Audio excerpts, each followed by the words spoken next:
Hey guys, what's going on here? Today I'm going to go through a test of the Magic Leap and all its current apps as of June 2023. So what I've got going on right here is a device stream. So if somebody else is in the room, they can see what's going on in your device. However, you do need a decent Wi-Fi connection for it to work. Alright, so the first bit of software I'm going to talk about is the Magic Leap Hub. And I was just using the device stream. You have to use the device bridge to connect to the device stream. But now I'm going to begin this advanced capture mode, which is something they just added that allows you to really have a video that's immersive.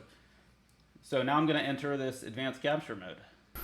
Alright, so our capture is in progress. We've got our controller right here, and we're going to clip the compute pack to our pocket. You want to clip on the outside instead of putting it in your pocket, because otherwise the device can get overheated and crash your app. So the most important app right now is the web browser, which was a recent add, but there's not too many apps available that I'm aware of right now. But WebXR is important because if you're a developer, you can develop apps for WebXR just using a standard web system. You can develop cross-platform apps using it. So presumably, if you develop a WebXR app, it should work for the Magic Leap 2 and also any devices Apple or Meta might come up with in the future. So WebXR has everything you need to create a basic AR application. So this is an example of how they view your controller.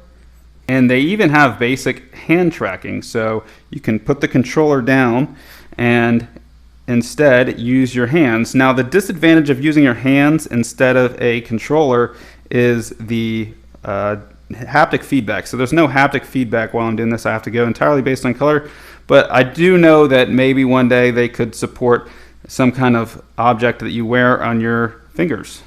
So Magic Leap has this feature called selective dimming, and so what that does is it allows you to block out the things that are behind the things that I'm seeing in this virtual reality right here, but I can see both. And so the advantage of that is that it lets you walk around the room without getting motion sickness, which is a major advantage of augmented reality glasses such as these, as opposed to virtual reality or mixed reality glasses.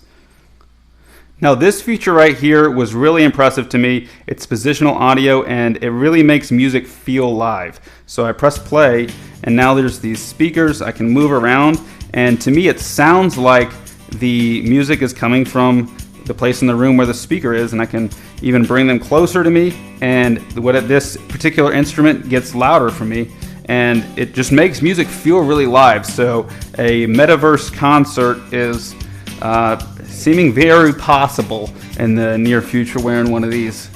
So not all of these apps worked for me on the Magic Leap 2. So it'd be nice to have hit test with anchors, and so that would allow me to interact with walls in my room and stuff, but that wasn't working for me. However, I was able to get another app that worked with that was not a web application. The name of that app is FigminXR. So this is a kind of a build your own metaverse app. So that's kind of what I've done with this basketball scene. So everything loads pretty quickly, and I built this basketball hoop myself.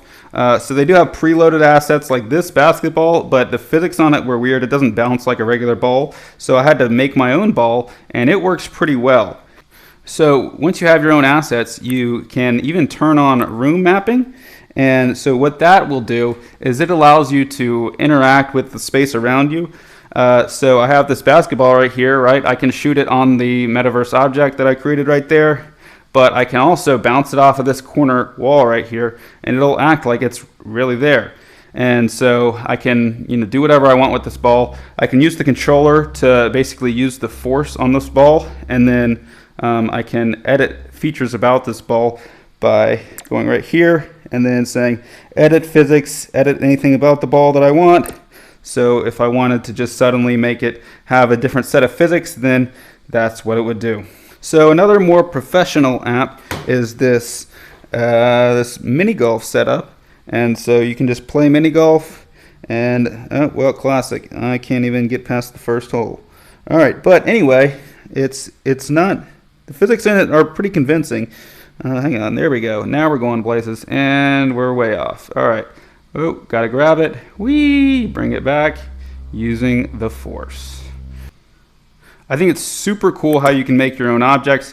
You create your own frame for the object, and then you can go in right here and start sculpting your own object. Change the color, anything about it. You know, you can even expand this box to be as large as you want, and that's how I made the basketball hoop. There's also this more artistic set of tools. So they've got all kinds of different use cases. You can make a lot of different objects that look a lot of different ways, but my favorite one is this particular light object, because it's like if you're watching Disney Channel and it's like, hey, you know, your show's about to start again, it's like, hey, I'm the actor from the show and you're watching Disney Channel. And that's what this is. All right, so that's it for that app. The next app I wanted to show you is by the Magic Leap team, and it is called Wildfire. All right, and so basically if you've seen Star Wars and R2-D2 pops out and a hologram, that's what this is. So it also is like Tony Stark does this when he creates Ultron. But overall, this app doesn't have a whole lot of interactivity because it's really just a demo. They're trying to show people what the potential is. I do know that if somebody else was in the room with a Magic Leap, then they would see the same things as us, and it would be an interactive sort of presentation thing. I could see what they were pointing at, what they were talking about. But as of right now, I don't have 2 Magic Leaps, so I can't demo that. And so this is the Wildfire setting. This is why the app is called Wildfire, really.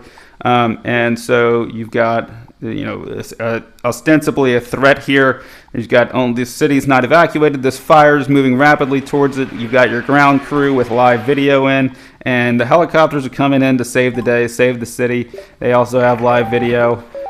You can even play around with this dashboard right here, so you can add smoke and you can add wind direction, and just adds a whole level of immersion. Last thing I'm going to show you is the QR reader. So you just load up the QR reader and it can automatically just detect QR codes.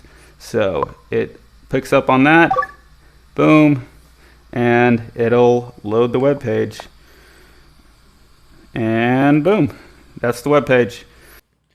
That's it for today. If you liked the video, subscribe to my channel and like the video on YouTube. Thanks.